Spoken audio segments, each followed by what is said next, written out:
কেমন কি ক্রাউড হতে চলেছে এখানে তোমাদের? ক্রাউড তো প্রতি বছরই হয়। হ্যাঁ, তোমাদের সোশ্যাল মিডিয়া এবং চায়ের দোকান, ট্রেনে, বাসে যেভাবে বোঝা যাচ্ছে এখনই ভাইরাল হয়ে গেছে। হ্যাঁ অবশ্যই। গত বর্ষকে ছাপিয়ে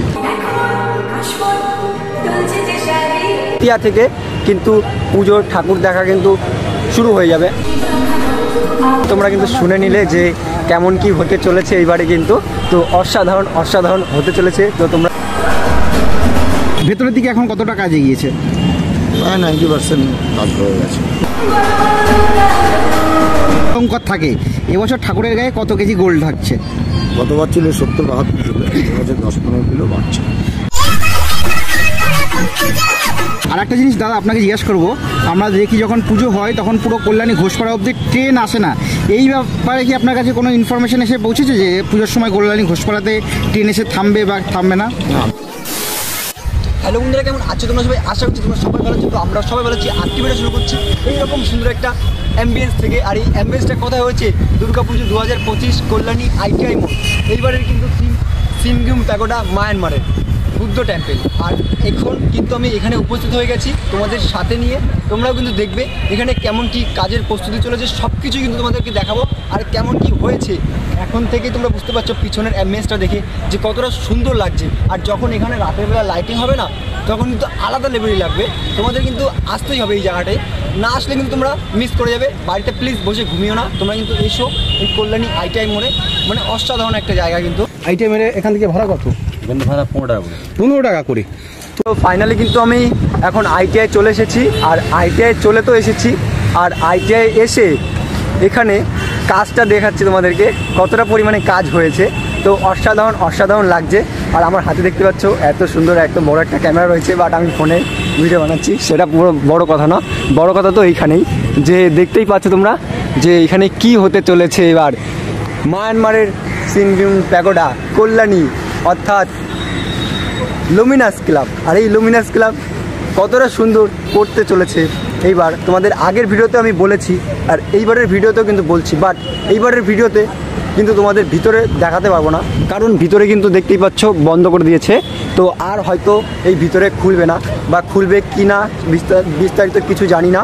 তো প্রত্যেকবারের মতন কিন্তু এইবারও এখানে সেই ঝর্ণার জল সিস্টেম করেছে। আগেরবার যেমন ঝর্ণা করেছিল এখানে, আর ঝর্ণার মধ্যে দিয়ে কতটা পরিমাণে আর কি লাইট ছিল তোমরা দেখেছিলে হয়তো। আর এইবার কিন্তু আরও চমক হতে পারে, তো নতুন কিছুই হবে, কেননা প্রত্যেকবার তো এক হয় না। তো অলরেডি অন্যরকম কিছু হতে চলেছে। আর এই হচ্ছে মায়ানমারের সিনগুম প্যাগোডা আমাদের কল্যাণীতে। তোমরা কিন্তু জানো সবাই। আর খুব সুন্দর লাগছে এখানে এসে কিন্তু। আর সব দাদা ভিতরে ঢোকা যাবে না? কবে থেকে খুলবে? মহালয়। ও আচ্ছা, একবারে মহালয় কিন্তু খুলবে বলছে দাদা। তো মহালয় খুলবে বলছে, তার কারণ কি মানে বলেছিল না যে মহালয়ে কিন্তু এটা উদ্বোধন হবে। এই সিনগুম প্যাগোডা বলছিল মহালয় উদ্বোধন হবে। তাই এখন কিন্তু সেই মহালয়া পর্যন্ত আমাদের অপেক্ষা করতে হবে, না কিন্তু অপেক্ষা না করলে আমাদের কিছু করার নেই। কারণ কি এখন ভিতরে যেটা করতে চলেছে সেটা পুরো সারপ্রাইজ দিতে চলেছে। আর মহালয়ার দিনে আমি আসার চেষ্টা করব এই মায়ানমারের সিনগুম প্যাগোডা দেখার জন্য, ভিতরের কি কেমন কি কাজ চলছে। তো ব্যাপারটা হয়েছে কি, মহালয়ে যে আমি আসবো কিন্তু আসতে পারবো না হয়তো, কারণ কি আমার পরীক্ষা রয়েছে। তো তার কারণে কিন্তু একটু অসুবিধা হয়ে যাচ্ছে, তার কারণে তো এতদিন ভিডিও আসেনি, নাই তো কবে চলে আসতো। আর এইসব জায়গাগুলো যখন দেখেছিলাম পুরো কিন্তু কাদা কুদি হয়ে রয়েছিল। আর এখন কিন্তু দেখেই বুঝতে পারছো তোমরা যে কতটা সুন্দর মাঠে ঘাস ঠাস হয়ে কত সুন্দর লাগছে কিন্তু। আর এই সাইডে সব দিকেই কিন্তু কাজ করছে। আর এখান থেকে দেখো ড্রোন উড়িয়েছে। তো ড্রোন উড়িয়ে দাদা আমার কাছে ক্যামেরা দিয়ে দিয়েছে। তো কী করবো আমি, তো এখন আর কি ভিডিও বানাচ্ছি এই সাইড দিয়ে। তো বেশ কিন্তু ভালো লাগছে এখানে এসে। তো তোমরাও দেখতে পেলে। আর এখান থেকে দেখতেই পারছো যে কতটা সুন্দর লাগছে এখান থেকে। এটা কিন্তু একটা সাইডে, আর এই সাইডে কিন্তু রয়েছে খুব সুন্দর একটা দৃশ্য এখানে। সবথেকে খারাপ মানে সবথেকে স্যাড সেটি হলো যে ভিতরে কি হচ্ছে সেটা কিন্তু আমি দেখাতে পারবো না, কারণ ভিতরেরটা কিন্তু এবার পুরো সারপ্রাইজ হতে চলেছে। তো দাদার কাছে শুনলাম, একটা দাদার কাছে, তো বললো যে মহালয়তে উদ্বোধন হবে একদিন, ওই দিনে ওই দিনেই কিন্তু খুলবে, তাছাড়া আর কিন্তু খোলা যাবে না। মানে পুরোটাই বন্ধ, কোনো জনসাধারণের জন্য ভিতরে নয়। ভিতরে সেদিনই হবে যেদিন আর কি উদ্বোধন হবে, সেই দিনে, বুঝতেই পারছো তোমরা। আর অসাধারণ অসাধারণ কিন্তু লাগছে, বারবার করে বলছি। আর তোমরাই দেখো এখানে যে এটা কি, এগুলো কি, দেখতেই পারছো দেবদেবীর মূর্তি রয়েছে, একের পর এক কিন্তু মূর্তি রয়েছে এখানে, পুরো সেম টু সেম যেরকম করা হয় সেই রকমভাবেই কিন্তু মায়ানমারের সুইমিং প্যাগোডা করতে চলেছে এবার সেই কল্যাণী আইটাই মোড়, অর্থাৎ এইখানে খুব সুন্দর কিন্তু হতে চলেছে।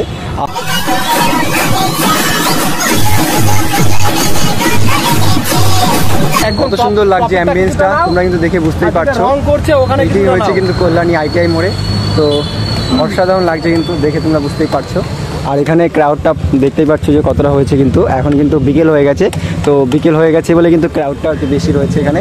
আর অসাধারণ কিন্তু খুব সুন্দর একটা জায়গা কল্যাণী আইটিআই মোড়। যেহেতু তোমাদেরকে আগেরবার বলেছিলাম যে পুরো সাদা হোয়াইট হয়ে মুড়িয়ে দেবে, পুরো হোয়াইটে মুড়িয়ে দেবে এখানে, তো হোয়াইটেই কিন্তু পুরো মুড়িয়ে দিয়েছে। দেখো যেরকম আর কি মায়ানমারের সুইমিং প্যাগোডা পুরো সাদা হোয়াইটে রয়েছে, এটাও কিন্তু পুরো হোয়াইটে মুড়িয়ে দিয়েছে।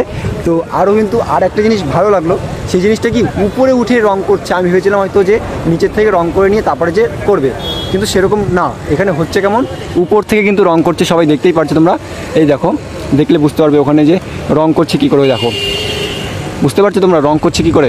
তো উপর থেকেই আর কি ডাইরেক্ট রং করছে, বসিয়ে তারপরে রং করা হচ্ছে। তো মানে খুব সুন্দর, এইসব দেখতে হবে আমাদের। তো তোমরা আসছো তো? অবশ্যই আমিও আসছি, আর তোমরা কমেন্ট বক্সে জানিও যে কোন দিন আসছো, আর সেই দিনে কিন্তু আমি আসবো, তোমাদের সঙ্গে দেখা হবে, ঠিক আছে? তো হবে তো দেখা, তাহলে মেসেজ করো কমেন্ট বক্সে, কমেন্ট করো যে কবে আসছো, সেই দিন কিন্তু তোমাদের সঙ্গে আসবো আমি।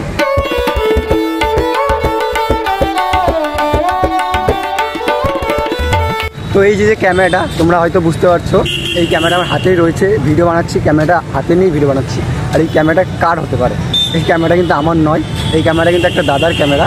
তো দাদাটা আর কি ড্রোন উড়াচ্ছে উপরে, তো তার কারণে আর কি আমার হাতে দিয়ে সে ড্রোন উড়াতেই রয়েছে। ওই দেখো ড্রোনটা রয়েছে, এখন আর কি নামাবে ড্রোনটা। তো আমার প্রায় ভিডিও কমপ্লিট হয়ে গেছে, দাদা এখন ড্রোনই নামাতে পারিনি। যে স্বপ্ন তো সবারই থাকে না, তো একদিন এরকম একটা স্বপ্ন থাকবে যে এরকম ক্যামেরা কিনে এরকম জায়গায় এসে ভিডিও বানাবো। তো মোবাইল নয়, তখন ক্যামেরা নিয়ে হাতে থাকবে এরকম, ঠিক আছে? তো মানে আলাদা লেভেলের কিন্তু লাগবে, বুঝতে পারছো তো? তো টাইম আসবে, তোমাদের ভালোবাসা যদি থাকে অবশ্যই পারবো। চীনা পরিচিত মুখ, আগেও বারবার অনেকে ভিডিওর মাধ্যমে দেখিয়েছেন। এই যে মূল যে পুজো মণ্ডপ, তার যে মূল নির্মাতা, তাকে উইলিয়াম সরকার দাকে কিন্তু আমাদের সাথে পেয়ে গেছি। দাদার সাথে একটু কথা বলে নেবো। দাদা, সবার প্রথমে জিজ্ঞাসা করবো একবারে সরাসরি পুজোর উদ্বোধন কবে হচ্ছে? আমাদের আগেও বলেছি আমাদের মহালয়া টার্গেট, এবার মহালয়া আমাদের মাননীয় মুখ্যমন্ত্রী ভার্চুয়াল উদ্বোধন করেন, এখনও ফাইনাল ডেটটা পাইনি, একদিন আগে আর পরে হতে পারে। আমরা আমাদের গ্রুপ এবং সোশ্যাল মিডিয়ায় ফাইনাল ডেটটা জানিয়ে দেব। আর যারা দর্শনার্থী, সেটা তো তারা কবে থেকে ভেতরের দিকে প্রবেশ করতে পারবে? আমাদের এখনও পর্যন্ত ঠিক আছে, তৃতীয়া থেকে আমাদের দর্শনার্থীদের জন্য প্রবেশদ্বার খুলে দেওয়া হবে। তৃতীয়া, তাই তো? তৃতীয়া। একজন ভিডিওর মধ্যে বলেছিলেন দ্বিতীয়ার দিকে, তাহলে দ্বিতীয়া না, সেটা তৃতীয়া হবে। মানে আপনাদের পুজো কমিটির লোক একজন বলেছিল তৃতীয়াতেই আমাদের এখনো পর্যন্ত ঠিক আছে। তৃতীয়াতে, তাই তো? তৃতীয়াতে মোটামুটি কটার দিকে? তৃতীয়া টাইমটা আমাদের ঠিক করা হয়নি, সেটা লুমিনাস ক্লাবের কর্ণধার অরূপ মুখার্জি আমাদের 2-1 দিনের মধ্যে সব জানিয়ে দেবেন। আপনারা ফাইনাল সব কিছু আপনারা জেনে যাবেন 2-4 দিন। কারণ দাদা বলছি, আগেরবার আগেরবার কবে উদ্বোধন হয়েছিল একবার আপনার মুখে শুনে নেবো। আগেরবার মহালয়ার দিন না, সাধারণ যারা দর্শনার্থী প্রবেশদ্বার কবে থেকে খুলে দেওয়া হয়েছিল? তৃতীয়াতেই খুলেছে। তৃতীয়া যখন খুলে দেওয়া হয়েছিল তার ঠিক আগের দিন, দ্বিতীয়ার দিন, এখানে একটা বিশাল ঝামেলার সৃষ্টি হয়েছিল ভেতরে প্রবেশ করা নিয়ে। তার জন্য এই বছরটা যে আপনি একবার ভালো করে ক্লিয়ার করে দেন, যাতে ওই মাঝপথে। আমি এখনও বলছি আমাদের মহালয়ার দিন উদ্বোধন ঠিক করা আছে এবং তৃতীয়ায় প্রবেশদ্বার খোলা আছে, কিন্তু আমাদের যেহেতু মাননীয় মুখ্যমন্ত্রী উদ্বোধন করবেন, ফাইনাল ডেট পাইনি। আমাদের ফাইনাল ডেট তৃতীয়ায় এবং উদ্বোধন মহালয়ায় আপনাদের সোশ্যাল মিডিয়া এবং আমাদের লুমিনাস ক্লাবের পেজে সব ফাইনালটা আপনাদের 2-4 দিনের মধ্যে জানিয়ে দেব। ভেতরের দিকে এখন কতটা কাজ এগিয়েছে? প্রায় 90% কাজ হয়ে গেছে। আগেও আপনি অনেকবার বলেছেন ভেতরের দিকে মূলত কী কী মেটেরিয়াল ইউজ হচ্ছে? আমরা ফেলে দেওয়া জিনিস, কদবেলের খোল, বিভিন্ন পাহাড়ি ফুল, দই চামচ, আইসক্রিম কাঠি, এগুলোকে কেটে কেটে আমরা বার্নিশ করে হস্তশিল্পের মাধ্যমে দিয়েছি। আর বাইরের দিকের স্ট্রাকচারটা কি সম্পূর্ণ ফাইবারের? সম্পূর্ণ ফাইবারের, যেহেতু আমরা রাউন্ডের জায়গাটা আমাদের কালার করতে হচ্ছে, ওখানে প্লাই ইউজ করে আমরা ওগুলো করতে হচ্ছে, আর টোটালটাই সামনে একটা ফাইবার। এই যে জিনিসগুলো ফাইবারে, এগুলো কি আপনারা এখানেই মেক করেছেন নাকি? আমরা স্পটেই করেছি। সেটা কি ফাইবার কাস্টিং প্রসেস ফলো করে? ফাইবার কাস্টিং যেভাবে করে, আমরা মাটি দিয়ে আগে আমরা তৈরি করে কাঠ থেকে ডাইস করে, ডাইস থেকে ফাইবার কাস্টিং। আর ঠাকুর এবছর, কারণ কল্যাণী ITI মানে পুজো মণ্ডপের সাথে সাথে ঠাকুরের গায়ে বিশাল অলঙ্কার থাকে, এবছর ঠাকুরের গায়ে কত কেজি গোল্ড থাকছে? গতবার ছিল 70-72 কিলো, এবছর 10-15 কিলো বাড়ছে। আর আপনাদের শুনলাম নাকি আপনাদের যে মৃৎশিল্পী রয়েছে সেটা চেঞ্জ করা হয়েছে, সেটার ব্যাপারে যদি একটু কিছু বলেন। অ্যাকচুয়ালি আমাদের 3 ঠাকুর হতো, তার উপরে আমাদের সোনার গহনাটা পরানো হতো। তাতে কী হতো, সোনার গহনাটা ঢেকে যেত আমাদের থিমের যে কারুকার্য, যার জন্য এবার আমরা থিমশিলি পাল্টে আমরা সাবিকানার মধ্যে মাটির মূর্তি, আমরা মায়ের মূর্তিটা করেছি, যাতে আমাদের সোনার অলঙ্কারটা আমরা স্পষ্ট ভালোভাবে ফুটে ওঠে, তার জন্য আমাদের এবছর আপনাদের মৃৎশিল্পী যিনি রয়েছেন তার নাম? আমি নামটা এই মুহূর্তে ভুলে গেছি, আমাদের লোকালেই বাড়ি। আচ্ছা, আগেরবার আপনাদের ঠাকুর কোথা থেকে নিয়ে আসা হয়েছিল? মেদিনীপুর। এবছর আপনারা কল্যাণীর শিল্পী দিয়েই ঠাকুর নির্মাণ করছেন, তাই তো? চাকদা। কেমন কি ক্রাউড হতে চলেছে এখানে তোমাদের? ক্রাউড তো প্রতি বছরই হয়। হ্যাঁ, আমাদের সোশ্যাল মিডিয়া এবং চায়ের দোকান, ট্রেনে, বাসে যেভাবে বোঝা যাচ্ছে এখনই ভাইরাল হয়ে গেছে। হ্যাঁ, অবশ্যই গত বছরকে ছাপিয়ে। আর একটা জিনিস দাদা আপনাকে জিজ্ঞেস করবো, আমরা দেখি যখন পুজো হয় তখন পুরো কল্যাণী ঘোষপাড়া অবধি ট্রেন আসে না, এই ব্যাপারে কি আপনার কাছে কোনো ইনফরমেশন এসে পৌঁছেছে যে পুজোর সময় কল্যাণী ঘোষপাড়াতে ট্রেন এসে থামবে বা থামবে না? না, বিষয়টা হচ্ছে এগুলো সম্পূর্ণ প্রশাসনিক ব্যাপার, সরকারি ব্যাপার। এখানে এতটা ক্রাউড ফিল হয়, যার জন্য ট্রেন কিন্তু আসে না, ট্রেন বাড়িয়ে দেয়। ট্রেনটা প্রায় গতবারও আমার যতটুকু খবর আছে 10 থেকে 12টা ট্রেন বাড়িয়ে দিয়েছিল।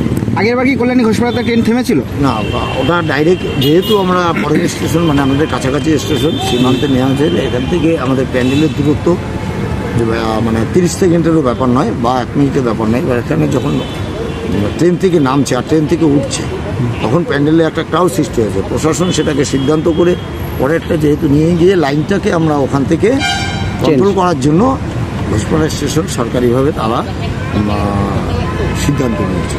কারণ ওখানে ওঠা নামা নিয়ে একটা অ্যাসেম্বলি ভয় থাকে, এত ক্রাউড হয়, এত লোকের জনসাধারণের ওঠা নামা হয়, যার জন্য তারা সিদ্ধান্ত নিয়েছে, এটা কোনো কমিটির সিদ্ধান্ত নয়। সেক্ষেত্রে কি কল্যাণী ঘোষপাড়া ঠিক করে একেবারে ডাইরেক্ট কল্যাণী সীমান্ত গিয়ে ট্রেন থামে? আর কি সাধারণত আমরা যেটা দেখে থাকি, কল্যাণী সীমান্ত থেকে এই কল্যাণী ঘোষপাড়া ITI মোড় আসতে কতক্ষণ মোটামুটি পায়ে হেঁটে সময় লাগে?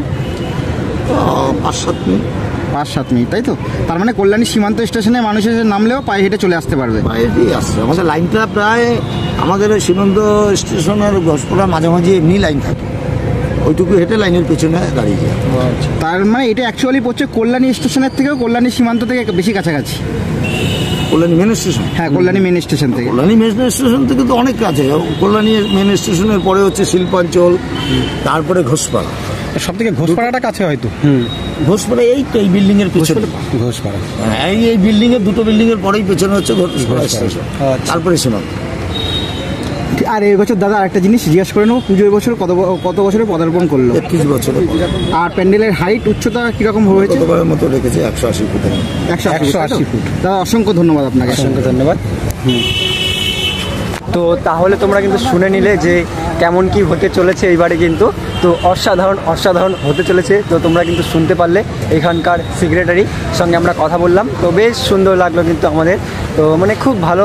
তো এখন কিন্তু দেখতেই পাচ্ছ 180 ফুট উচ্চতা রয়েছে, কিন্তু আরও কিন্তু আর হয়তো বাড়বে না, যা হওয়ার হয়ে গেছে ওর মধ্যেই কিন্তু কারিকর্য কমপ্লিট করা হবে। তো বুঝতেই পারছো কেমন হতে চলেছে এবার কল্যাণী ITI মোড়। তাহলে তোমাদের কিন্তু আসতে হবে এই কল্যাণী ITI মোড়ে, যদি তোমরা না আসো তাহলে কিন্তু অনেক কিছু মিস করে যেতে পারো, আর মিস করো না, তার জন্যই বলছি তোমরা তাড়াতাড়ি আসো এই কল্যাণী ITI মোড়ে। এখন থেকেই কিন্তু আমরা দেখা শুরু করে দিয়েছি, আর বললো পঞ্চমী থেকে কিন্তু পঞ্চমীতে উদ্বোধন হবে, আর তৃতীয়া থেকে কিন্তু পুজোর ঠাকুর দেখা কিন্তু শুরু হয়ে যাবে। বেশ সুন্দর লাগছে কিন্তু আমাদের এই কল্যাণী ITI মোড়ে এসে। আর দেখতেই পাচ্ছেন এখান থেকে, আর ইনি হচ্ছেন আমাদের সেক্রেটারি কল্যাণী ITI মোড়ে, উইলিয়াম সরকারের। তো খুব ভালো লাগছে কিন্তু। তো আমি যে জায়গাটা দাঁড়িয়ে রয়েছি আর একটু সামনে যাই, তোমাদেরকে ভালো করে দেখাই যে এই জায়গাটায় এই যে রাস্তাটা, এই হচ্ছে রাস্তা, কিন্তু এখন এই রকম পরিপূর্ণ হয়ে রয়েছে। সামনে কিন্তু লাইটিং রয়েছে, তো ওইদিকে যাবো না এখন, বেশ অনেকটাই দেরি হয়ে গেছে। আর যখন পুজো শুরু হবে তখন মানে পঞ্চমী থেকে শুরু করে লাখ লাখ মানুষের ভিড় হবে কিন্তু এই জায়গাটিতে। আর তখন বুঝতে পারছো কতটা ক্রাউড হতে চলেছে।